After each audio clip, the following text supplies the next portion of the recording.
సంస్థల ఎన్నికలకు పార్టీ శ్రేణులను సిద్ధం చేసేందుకు కాంగ్రెస్ నాయకత్వం కసరత్తు ప్రారంభించింది. ఇందులో భాగంగానే ఈ నెల 15న కామారెడ్డిలో భారీ బహిరంగ సభను నిర్వహించేందుకు ఏర్పాట్లు చేస్తోంది. స్థానిక సంస్థలకు ఈ నెలాఖరులోగా ఎన్నికలు నిర్వహించాలని హైకోర్టు ఆదేశించిన సంగతి తెలిసిందే. అయితే కామారెడ్డి బహిరంగ సభను విజయవంతంగా నిర్వహించిన తర్వాత ఎన్నికల నోటిఫికేషన్ను రిలీజ్ చేయాలని పార్టీ భావిస్తోంది. గతంలో కామారెడ్డిలో బీసీ డిక్లరేషన్ను ప్రకటించినందున ఇప్పుడు కూడా అక్కడే బహిరంగ సభను నిర్వహిస్తే బాగుంటుందని భావిస్తున్నట్లు తెలుస్తోంది.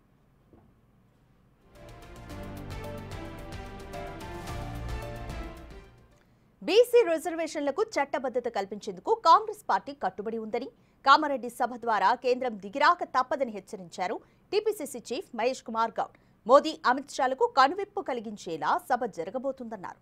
బీజేపీ నేతలు దేవుడి పేరు చెప్పుకొని ఓట్లు అడుగుతున్న బిచ్చగాళ్లు అయిపోయారని ఆగ్రహం వ్యక్తం చేశారు.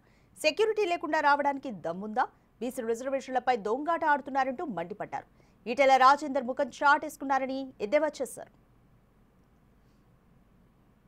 మనం తెలుసుకోవాల్సింది, రేవంత్ రెడ్డి గారు ఒక రెడ్డి బిడ్డ ఉండి ఇలా 42% రిజర్వేషన్ కోసం ఎంత తప్పిస్తున్నారో మా మంత్రివర్గ సభ్యులకు తెలుసు.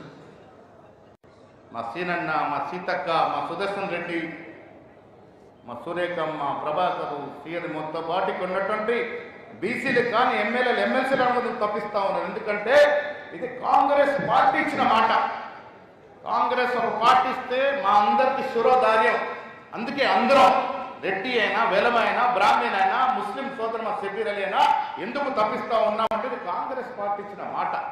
కట్టుబడి ఉండాలని, ఉంటాము, తెచ్చుకుంటాము. ఇలా మీ మోడీని పట్టుకొని మీరు ఆపచ్చు. ఎన్ని రోజులు ఆపుతారు? మా అంటే ఇంకో 3 ఏళ్ళు ఆపుతారు. తర్వాత కేంద్రంలో వచ్చే ప్రధానమంత్రి ఎవరు బిడ్డ? రాహుల్ గాంధీ. టెంపరీగా ఆపగలుగుతారా మీరు? పర్మనెంట్గా ఆపలేరు. అటు బీఆర్ఎస్ పార్టీపై కూడా మహేష్ గౌడ్ తీవ్ర స్థాయిలో ఆరోపణలు చేశారు. కవిత లిక్కర్ రాణిగా నిజామాబాద్ కు చెడ్డ పేరు తెచ్చారని అన్నారు. కేసీఆర్ కుటుంబమంతా దొంగల ముఠా అని, రాష్ట్రాన్ని దోచుకున్నామని కవిత స్వయంగా అంగీకరించడం హర్షణీయమన్నారు. వచ్చే ఎన్నికల నాటికి బీఆర్ఎస్ కనుమరుగవుతుందని తేల్చి చెప్పారు. దోచుకున్న సొమ్ములో వాటాల పంపకాల్లో తేడాల వల్లే కేసీఆర్ కుటుంబంలో కుమ్ములాటలని స్పష్టం చేశారు.